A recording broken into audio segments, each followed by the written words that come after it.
अस्सलाम वालेकुम लिसनर्स, मैं हूं आपकी होस्ट नीलम और नीलम आपको अपने चैनल में वेलकम करती है। शुरू करते हैं आज की स्टोरीज़ अल्लाह का बाबरकत नाम लेकर, जो इंतहाई आली रुतबा और पहुँच जलीलुल कदर है। मैं अपने सभी सुनने वालों के लिए ये दुआ करती हूँ कि मेरे सभी सुनने वाले हमेशा शाद और आबाद रहें, जहाँ रहें खुशबाश रहें और अल्लाह पाक की रहमत करम भरा साया हमेशा हम सबके ऊपर कायम रहे, आमीन। इसी दुआ के साथ आज की स्टोरीज जन्नत के किस्से कहानियों का सिलसिला शुरू करते हैं। तो लिसनर, आज मेरी तबीयत काफ़ी ख़राब थी, लेकिन इसके बावजूद मैंने आप लोगों के लिए स्टोरी रिकॉर्ड की, क्योंकि मेरे लिसनर्स मुझे हमेशा कहते हैं कि आप बिल्कुल भी एक दिन भी मिस मत किया करें, हमें अच्छा नहीं लगता। तो उन्हीं लिसनर्स के लिए जो मेरी स्टोरी को बिल्कुल मिस नहीं करना चाहते, सबके लिए मैं स्टोरी रिकॉर्ड कर रही हूँ।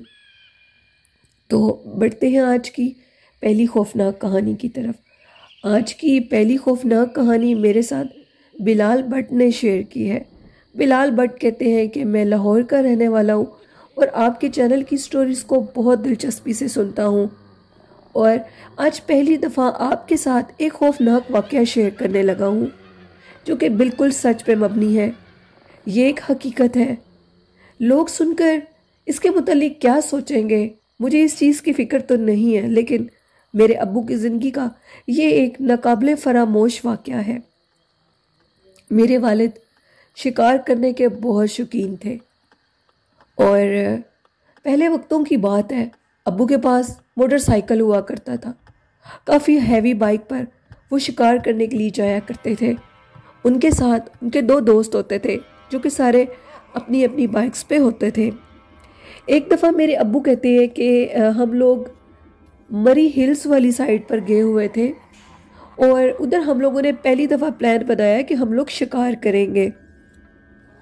हमें इस चीज़ के मुतालिक कुछ ऐसा आइडिया नहीं था कि उधर शिकार करना है या नहीं करना।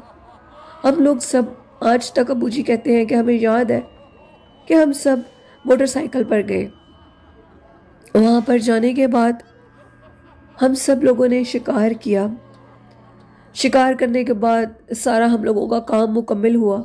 हम एक रात उधर रुके, उसे नेक्स्ट डे रुके, और हमने ये प्लान बनाया कि अब हम लोग रात को इधर से निकलेंगे।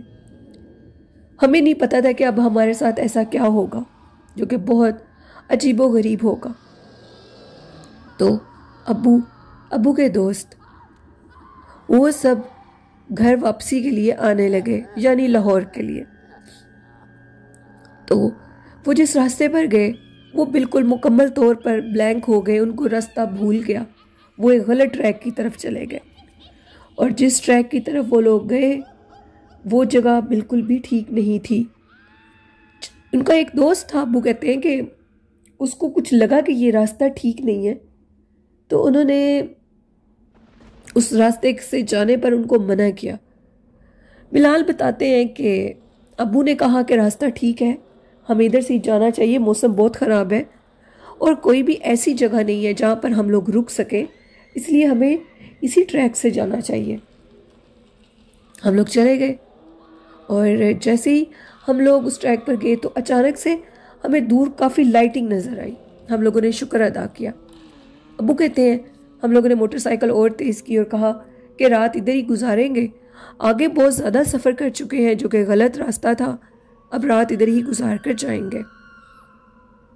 अब्बू लोग चले गए, और जाने के बाद वो उस रोशनियों की कॉलोनी में इंटर हो गए। वो एक पूरी कॉलोनी थी, एक टाउन टाइप जगह थी। उधर औरतें और मर्द रात के टाइम इस तरह काम कर रहे थे जैसे कि उधर दिन हो। सब अपने कामों में मसरूफ़ थे। वो छोटी छोटी गलियाँ थीं जिनमें औरतें बैठी बातें कर रही थीं आधी रात के टाइम। वहाँ पर औरतें कपड़े धो रही थीं, मर्द अपने काम कर रहे थे, बच्चे इस तरह खेल रहे थे कि जैसे दिन का समा हो, और बहुत ज़्यादा लाइटिंग थी। हम लोग वहाँ पर रुके, तो रुक कर हम लोगों ने एक औरत से हम मुखातिब हुए, जो कि हमारी बात का जवाब नहीं दे रही थी। मेरे अब्बू पास खड़े बच्चे को उन्होंने मुखातिब किया और उस बच्चे से पूछा कि हम लोग फ़लाँ जगह से लाहौर वाली साइड पर जाना चाहते हैं, हमें रास्ता बताओ। तो औरत फौरी बोली कि सामने की तरफ चले जाओ, एक रोड जा रहा है, तुम अपनी मंजिल तक पहुंच जाओगे। और उस औरत की चेहरा काफ़ी अजीब था, काफ़ी अजीब से उस औरत के चेहरे के तस्सुरात थे। हम सब दोस्त एक दफ़ा उस जगह को देखकर हैरान रह गए। ये जगह कैसी जगह है, यहाँ के लोग किस किस्म के लोग हैं। खैर उनमें से एक औरत हमें कहती कि जल्दी से चले जाओ, देर मत करना। मेरा जो दोस्त हमें बार बार मना कर रहा था उस जगह पर जाने से, उसने भी यही कहा कि रात रुकने की गलती नहीं करनी इस जगह पे। न जाने कौन लोग हैं, कहीं जादूगर ना हो, कहीं कोई बस्ती ऐसी ना हो जो कि इंसानी गोश्त खाती हो। ऐसे भी बहुत से वाक़यात होते हैं लोगों के साथ। तो ना हम लोग चले गए और जैसे ही हम लोग थोड़ी देर आगे गए, वैसे ही अब्बू कहते हैं कि मैंने पीछे से पलट कर देखना चाहा कि वो लोग कैसे अजीब लोग हैं। इतनी रोशनी दूर से नज़र आ रही थी। हम लोग उस रोड पर भी, उस रोड जो उन्होंने बताया था उस पर अभी हम लोग उस रोड के ऊपर चढ़े ही थे तो एक शॉप हमें नज़र आई। उस शॉप के ऊपर दो लोग बैठे हुए थे, एक बुजुर्ग था और एक यंग लड़का था। आधी रात के टाइम दुकान खुली हुई थी और वो दुकान भला किस चीज़ की थी, वहाँ पर लकड़ियाँ काटी जाती हैं। यानी वो एक यानी जहाँ पर लकड़ियाँ काटी जाती हैं उस जगह को क्या कहते हैं वो ये मुझे नहीं पता। तो वो जगह थी। मैंने जब पीछे से पलट कर जानी, इनके अब्बू ने जब पीछे से पलट के देखा बिलाल के, तो पीछे सब कुछ गायब हो चुका था। उन्होंने सब दोस्तों को कहा कि पीछे से देखो वो जगह कहाँ गई, वो लोग कहाँ गए। उन्होंने पीछे से पलट कर देखा तो पीछे कुछ भी नहीं था। फिर उसके बाद वो जल्दी से उस दुकान पर चले गए। वो दुकान का जो शख्स था, बुजुर्ग शख्स, वो लकड़ियाँ काट रहा था। उन्होंने उससे पूछा कि आप इधर किस तरफ आ गए हैं, वो जो रोड अंदरूनी रोड था जो हम क्रॉस करके इधर आए थे। हमने कहा कि करीब ही ये बस्ती थी जहाँ पर बहुत ज़्यादा लाइटिंग, लोग रात के टाइम भी दिन की तरह काम कर रहे थे। हमें उस औरत ने बताया कि ये रास्ता सीधा लाहौर की तरफ जाता है, तुम लोग इधर चले जाओ। उस बूढ़े शख्स ने मुझसे कहा कि बेटा वो बस्ती जन्नात की बस्ती थी, अक्सर लोगों को वो गलत रास्ता बता देते हैं। ये रास्ता तो तुम्हें मरी की तरफ दोबारा ले जाएगा और इतनी दूर का रास्ता है कि शायद आगे के जंगलों में ही तुम लोग भटकते भटकते इस दुनिया से चले जाओ। उन्होंने तुम लोगों को बिल्कुल गलत रास्ता बताया है और जानकर वो तुम लोगों के सामने आए हैं। ये रास्ता ठीक नहीं है, भूल कर भी इस रोड की तरफ अब दोबारा मत जाना, चाहे कितनी भी रोशनी तुम्हें नजर आए। वो जिन्नात की जगह है, वहाँ जिन्नात की पूरी कॉलोनी आबाद है। हम सब लोग बहुत डर गए। वो जो अंकल थे जिनकी वो लकड़ियाँ काटने की जगह थी, उन्होंने हमें कहा कि आज रात इधर ही रुको। उन्होंने हमारे सोने के लिए इंतज़ाम किया। उन्होंने 4 चारपाइयाँ बिछा कर दी और हमारे लिए बिस्तरों का इंतज़ाम किया। उन्होंने कहा कि रात यहाँ से जाना ख़तरे से खाली नहीं है, वो जिन्नात फिर भी तुम लोगों को बहका सकते हैं। खैर हम लोगों ने रात गुजारी। उसके बाद वो जो लकड़ी काटने वाला अंकल थे, उन्होंने हमें बाकायदा, वो हमारे साथ मोटरसाइकिल में बैठे और उन्होंने हमें उस रोड तक पहुंचाया और हमें अल्लाह के हवाले किया। वो एक बुज़ुर्ग शख्स थे, बारिश दाढ़ी वाले, और वो वहाँ से चले गए और हम लोग बड़ी मुश्किल से लाहौर अपने ठिकाने तक आए। ये कहानी थी बिलाल भट्ट की फादर की, जो उन्होंने मेरे साथ शेयर की। और बिलाल कहते हैं कि ये एक सच्चा मेरे वालिद की ज़िंदगी का खौफनाक वाक़या है।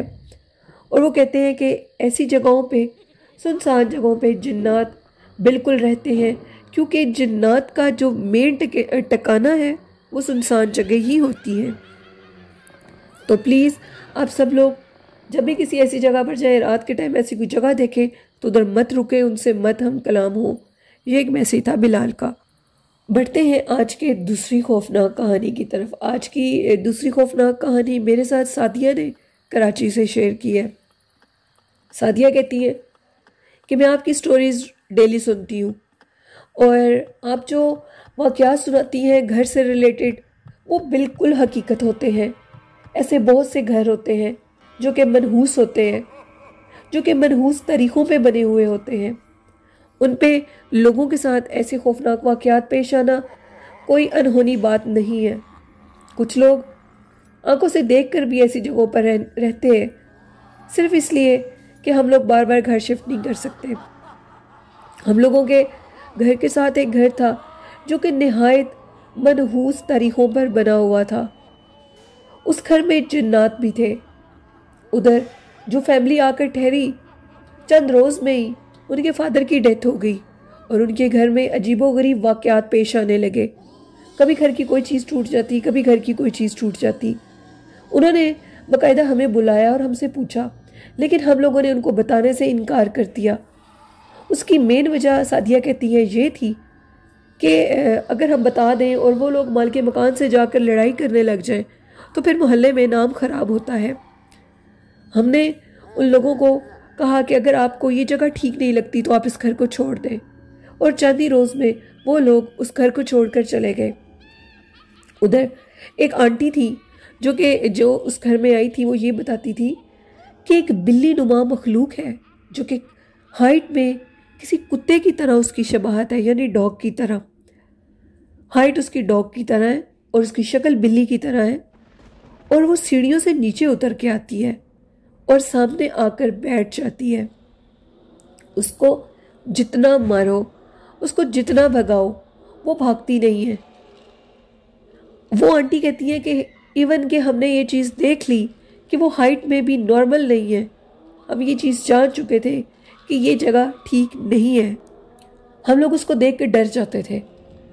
वो सीढ़ियों से खामोशी से नीचे उतरती थी और आकर बैठ जाती थी। वो बिल्ली नहीं थी, एक डाइन थी। वो सारा घर डाइन का मस्कन था।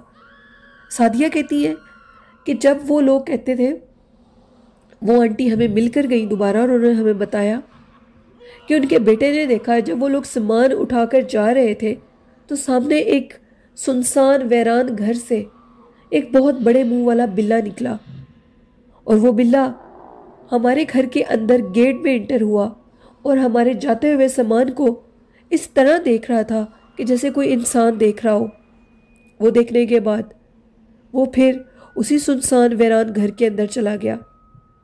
वो मखलूक थी, क्योंकि अक्सर कहा जाता है काली बिल्ली के रूप में डाइन होती है।